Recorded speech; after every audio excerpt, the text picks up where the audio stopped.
गरुड़ पुराण के अनुसार मांस खाना पुण्य है या पाप, क्या कहता है हिंदू धर्म। मित्रों, हम आपका स्वागत करते हैं। वैसे तो भोजन में हम क्या खाएं और क्या नहीं खाना चाहिए, ये लोगों का व्यक्तिगत फैसला होता है। लेकिन यहाँ हिंदू धर्म में कुछ लोग मांसाहार को निषिद्ध मानते हैं, वही उनमें से काही लोग मांसाहार को काटकर और मारकर खाते हैं। आज भी ये कार्य हमें कई जगहों पर मिलता है। एक और मांसाहार का ग्रहण करने वाले लोग शाकाहारी खाने वाले लोग को घास पूंछ वाले लोग बताते हैं, और दूसरी ओर देखे तो शाकाहारी खाने वाले लोग वह मांसाहारी खाने वाले लोगों को जानवरों पर अत्याचार करने वाले लोग मानते हैं। लेकिन मित्रों, आप आंख बंद कर आप किसी बात को आप मानना नहीं है, और ये लक्षण बुद्धिमान लोगों के ये लक्षण नहीं होना चाहिए। इसलिए दोस्तों, जानते हैं कि हिंदू धर्म ग्रंथों में शाकाहारी और मांसाहारी उन दोनों में कौन सा आहार उत्तम माना गया है। हिंदू धर्म में मांस खाना माना है कि नहीं, इस बात को लेकर कई लोग के मन में शंका होती है। इसका कारण कुछ लोगों के मन में वेदों के विषय कुछ प्रकार की शंका पैदा होती है, जिनके वजह से वह समझते हैं कि वेदों में मांसाहार का विधान लिखा गया हुआ है। लेकिन मित्रों, ये आपका भ्रम है। चलिए मित्रों, शुरू करते हैं। इसी के साथ हमारे चैनल धीरज जोशी ज्ञान को सब्सक्राइब जरूर करें। चलिए जानते हैं, मांस खाना पुण्य है या पाप, जानिए। वेद और पुराण हिंदू धर्म के मुख्य ग्रंथ है, जिसमें वेदों का सार उपनिषद है और उपनिषदों का सार श्रीमद्भागवत गीता है। वेदों में पशुहत्या पाप माना गया है और मांस खाने के संबंध में स्पष्ट किया गया है कि मांस नहीं खाना है। इतना ही बल्कि कुछ प्राणियों के मांस खाने का उपचार भी उसमें लिखा गया है। यजुर्वेद में कहा गया है कि मनुष्यों को परमात्मा को सभी गई रचनाओं से मनुष्य को अपने आत्मा समान मानना चाहिए। जैसे पानों को डोट चाहते हैं, वैसे ही दूसरों का हित करना चाहिए। और जिस तरह आप अपना बहुत अच्छी तरह से आप अपना ख्याल रख पाते हो, वैसा ही हमें दूसरे प्राणी और जीव जंतु का ख्याल रखना चाहिए। वैसी ही अर्थवेद में कहा गया है कि ये मनुष्य तुम चावल, गेहूं, दाल आदि आहार के रूप में तुम ग्रहण करते हो, वही तुम्हारे लिए वही उत्तम माना गया है। तुम कभी भी नर या प्राणी का हिंसा मत करो। वही बात ऋग्वेद में बताया गया है कि गाय जगत की माता है और उनकी रक्षा करने की ही समाज की उन्नति है। मनुष्यों को इस मान सभी प्राणियों की रक्षा अपने जीवन से ज्यादा करनी चाहिए। इस भागवत गीता में मांस खाने आया नहीं खाने की वजह की बात आए 3 चरणों में उस बात को डोट विभाजित किया गया है, जिसमें सत्व, रज और तमस को इन तीनों में मांस का उल्लेख किया गया है। गीता के अनुसार अन्न से ही आपके मन के विचार बनते हैं।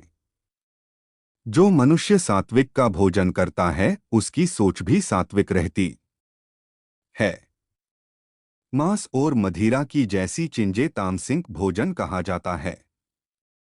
इस तरह का भोजन करने वाले लोग अक्सर कुकर्म, रोगी, एक दर्दी की तरह रहना, दुखी और सदैव के लिए आलसी बन जाते हैं। गीता के अनुसार सात्विक भोजन करने वाले लोग की उम्र बढ़ती है और उसका आयु को लंबा कर देता है, और उनका मन को स्वस्थ और तंदुरुस्त रखने के लिए बहुत ही अच्छा होता है, जिस कारण वह बल, बुद्धि और आयु को बढ़ाने में हमें इस हिंदू की तरह हमें शाकाहारी का भोजन खाना चाहिए।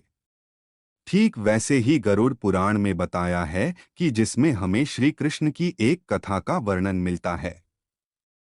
गरुड़ पुराण के अनुसार इस कथानुसार मांस खाना पुण्य है, ये बात को लेकर भगवान श्री कृष्ण की कथा। बचपन में एक दिन श्री कृष्ण तब यमुना किनारे पर एक पाई पेड़ के नीचे एक दिन बांसुरी बजा रहे थे।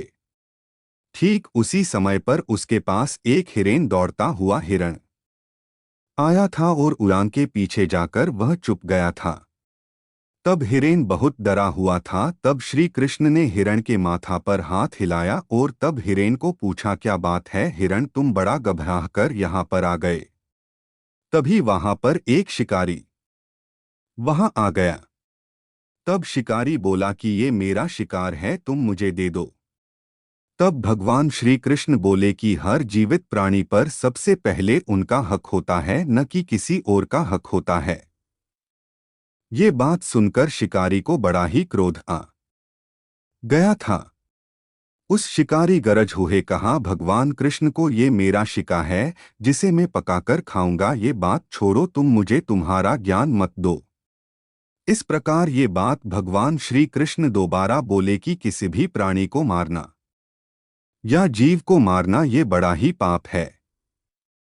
क्या तुम पाप के भागी बनाना चाहते हो? मांसाहार ये पापा है या पुण्य, ये बात तुम नहीं जानते हो। तब वह शिकारी बोला कि मैं आपकी तरह बहुत ज्ञानी नहीं हूं कि मैं क्या जानूं कि मांसाहार पापा है या पुण्य, ये बात नहीं जानता हूं। मैं तो बस इतना जानता हूं कि मैं यदि ये शिकार नहीं कर पाया तो मुझे ये खाना नहीं मिल पाएगा। मैं इस हिरण को इस जीव से मुक्त कर मैं तो पुण्य ही तो कमा रहा हूं। फिर आप क्यों मुझे इस पुण्य को कमाने से मुझे तुम रोक रहे? जहां तक मैंने सुना है कि जीवा हत्या तो शास्त्रों में उसका उल्लेख किया गया है। तब राज भी शिकार करते थे, तब ये पाप नहीं कहलाता था और इस पाप का मैं ही क्यों अब भोगी बनूं, बताव तुम। तब शिकारी श्री कृष्ण को पूछा, अब आप ही बताइए कि मांसाहार पाप है या पुण्य, इसके बारे में बताइए। तब शिकारी की बात सुनकर भगवान श्री कृष्ण को लगा कि ये शिकारी मांसाहार खाकर आपने बूढ़ी नष्ट कर बैठा है। इसके अंदर सोचने और विचार करने वाले भी विचार उसके अंदर नहीं, बल्कि ये बात को पूरा ही समझता ही नहीं है। इसलिए इस शिकारी का ये बात बहुत अच्छी तरह से समझाई। तब भगवान श्री कृष्ण को एक कथा सुनते हैं कि एक बार मगध में अकाल के वजह से खेतों में अन्न का उत्पादन कम हो गया था। तब वहां के राजा को बहुत चिंता करने लगे और मन में ही मन में सोचते रहे कि इस समस्या का निदान योगी रीत से नहीं हुआ है तो ये कोठार के बहरे उन्हें अनाज भी कम हो जाएगा और इसके बाद संकट और भी संकट बढ़ जाएगा। इस समस्या का हल करने के लिए राजा ने मंत्री एवं सभी राजदरबारी और मंत्रिपरिषद में राजदरबार में सभी को बुलाया और ये बात सभी को पूछा कि इस राज्य में इस भूखमरों की समस्या का इलाज करने के लिए हम क्या करें। ये बात सुनकर सभी मंत्रीगण सोचते रहे, यदि हम चावल गेहूं को उगाने के लिए हमें बहुत ही श्रम करना पड़ता है और उसमें भी समय काफी ज्यादा लगता है, ऐसे में राजा कोई भी सस्ता नहीं हो सकता है। तभी शिकरा करने वाले एक मंत्री ने खड़े हुए कहा कि करने वाले महाराज ने कहा कि सबसे आसान तरीका मांसाहारी है। ये धन की खर्चा नहीं करता है होगा और आपको समय भी बर्बाद नहीं होगा। इस बात को लेकर सबका समर्थन मिलता है। तब राजा वह पर शांत होकर सबकी ओर देखता है और उसके बाद मंत्रिपद ने कहा कि मैं ये बात नहीं मानता है कि मांस ये सबसे सस्ता पदार्थ है, ये नहीं मानता हूँ। फिर भी मैं इस विषय पर मैं आपको कल ये बात देता हूँ। प्रधानमंत्री जब उस मांसाहार हर के घर जाकर पूछे और उनसे कहा कि संध्या को महाराज बीमार हो गए, उनकी हालत बहुत ही खराब हो गई है।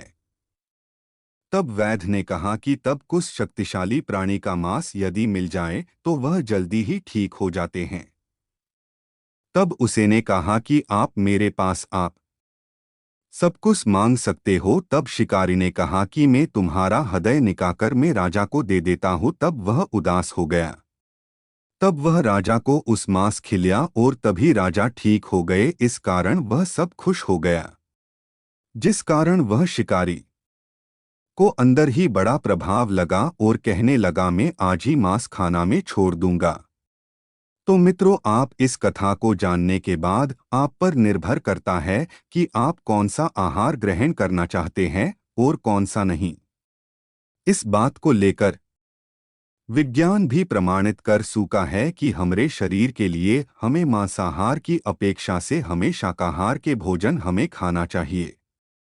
आप वैज्ञानिकों को माने तो आप शाकाहारी भोजन खाने से हमारे शरीर के अंदर बहुत सारी प्रकार शक्ति और मजबूत बनाता है, हमारा पाचतंत्र और हमारी बुद्धि को बढ़ाने में काम करता है। लेकिन कुछ ग्रंथों अनुसार मांसाहार को बड़ा ही उत्तम माना गया है। जिन जीवों को आप मारकर खा रहे हो उन्हें पाने प्राण बचाने के लिए अवसर भी नहीं मिलता है। जिस तरह हम प्राणियों का शिकार करते हैं तो हमें इस जन्म क्या दूसरे जन्म हमें ये मनुष्य का अवतार नहीं मिलता। तो मित्रों, हम उम्मीद करता हूँ आपके कई भ्रम आपके टूटे होंगे।